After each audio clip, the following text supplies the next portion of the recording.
Hello there, welcome to Genesis Models. My name is Bob Waldron and welcome to this inbox review, which what we have here is Kinetic model kits. It is the MQ-9 Reaper unmanned aerial vehicle. It's in 1/48 scale.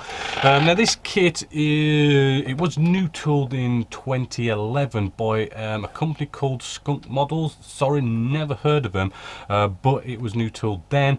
It then went over to Revell and now it's gone over to Kinetic model kits, as you can see just here. Box art looks really cool. We have loads of marking options as well. So let's just open this up and take a look at the plastic. Now this kit retails for around about £20. It is in the Genesis Model store at £18, or should I say £17.99. But let's have a look at our first sprue just here. First off, as you can see, if we just zoom you in, what we have is some nice sort of nice surface detail. It is quite smooth. We can see recessed panel lines.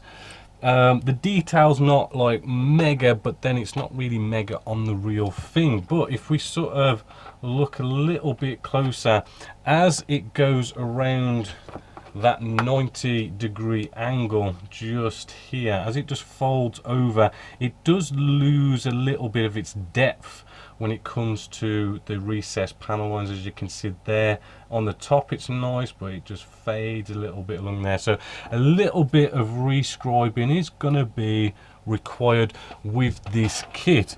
Looking at the bottom of the fuselage, again, we do see the detail. We do see bits of recessed rivets as well at the same time. Surprisingly, at these 90-degree angles, we don't seem to lose the detail, but where the canopy would normally go on a real aircraft, you know, it does fade a little bit there.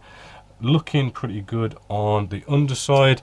Let's have a look at our wings just here. We've got some nice, let's zoom out, focus, there we go. On the wings again, nice sort of surface detail.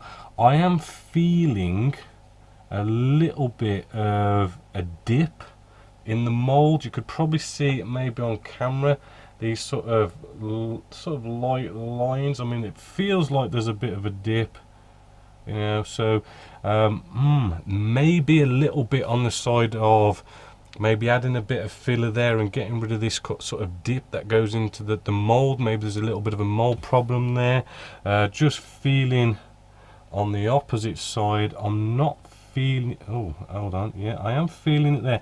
Maybe that is actually something to do with the actual aircraft itself, but it doesn't seem that way, if you get me. I'm looking at it, it's not as if it kind of goes like that at an angle. The wing, the wing is like flat, but I am feeling that weird sort of a dip or something going on there. Really sort of strange. Maybe want to really sort of look at there, but maybe a bit of a sanding out, maybe a bit of a filler, probably a bit of a sanding, you should be okay.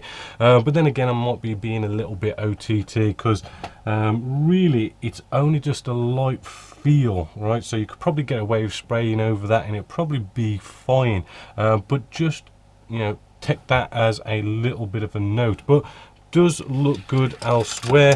Then we have some detail bits just on here. We've got our little camera system also, that has got some nice detail, recessed rivets and recessed panel lines, all sorts of little bits and bobs going on as well as some Hellfire missiles. We've got 4 in total on there, which should nicely beef it up. We've got our propeller, right, pretty sort of nice detail. Looking for some ejector pin marks, and I'm not really seeing any on that sprue. Coming to our last sprue, again we'll check for some ejector pin marks, and it looks like we are all good. We do get some nice GBUs as well, so we can really beef this one up. We've got our bit of landing gear just here also. We've got all sorts of pylons and stuff as well, and weapon racks as well to go with probably the Hellfire and stuff. Then we do have some very minute clear parts, which are probably navigation lights and probably a bit of a camera lens just there also. So really the plastic is looking quite simple. The only thing I could sort of you know, knock on this kit was that little bit of a dip on the wing, and where the canopy would normally be on a traditional aircraft, the recessed panel lines are a little bit shallow. So let's have a look at the actual construction in the instructions. So here is the instructions. It is kind of just a normal sort of quality paper. It is in black and white. A little bit of a description about the UAV itself. Then move into the construction, which is looking pretty simple. Landing gear, boom, you know, no cockpit or anything like that. So there's a whole bunch of work you ain't got to do. 2 wing sections comes together, which you then put that on the, I do believe it is the bottom part of the fuselage, and then the top part of the fuselage comes on top. And then we're out whacking on for stuff like cameras and stuff. So pretty simple construction by the looks of it. Then we have our landing gear, followed by the propeller, a few little bits and bobs, and then weapon systems. Really simple, really easy. Should be really clear on how to put this together. Then what we have, which is rather sort of cool with this kit, is we do have the markings. Now it shows you this kind of one A4 piece just here, but then we have all the different markings we can have. We have like what was this one? I think this one was a standard one.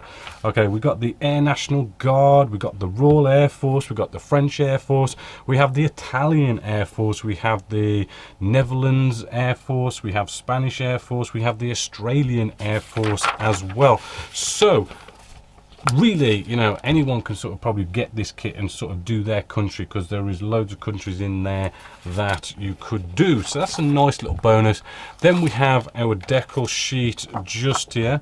It does say it is printed by Cartograph, so we know these decals are going to be really good. We know they're going to work well with micro sol and set.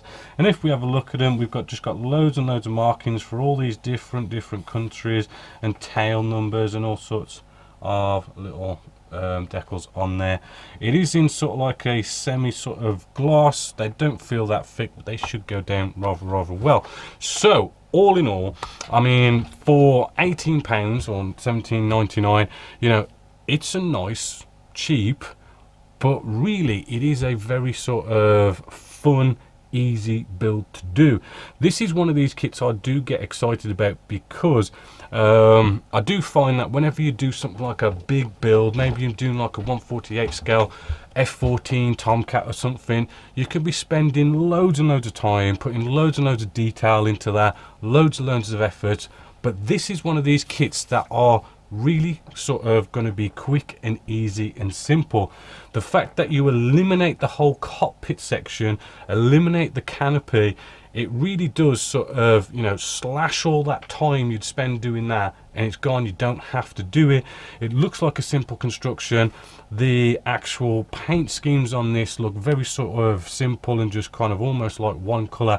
It will be a nice, easy, fun build to do, which is what I like about it. It's nice and cheap as well. So really, it is definitely a big thumbs up here at Genesis Models for this nice sort of easy kit that you can go off and do and add to your collection and get quite a quick turnaround on getting a model in your display cabinet. So yeah, definitely a big thumbs up. But apart from that, hopefully you have enjoyed. So until next time, as always, my name's Bob Waldron, this is Genesis Models, and I'll catch you in the next video.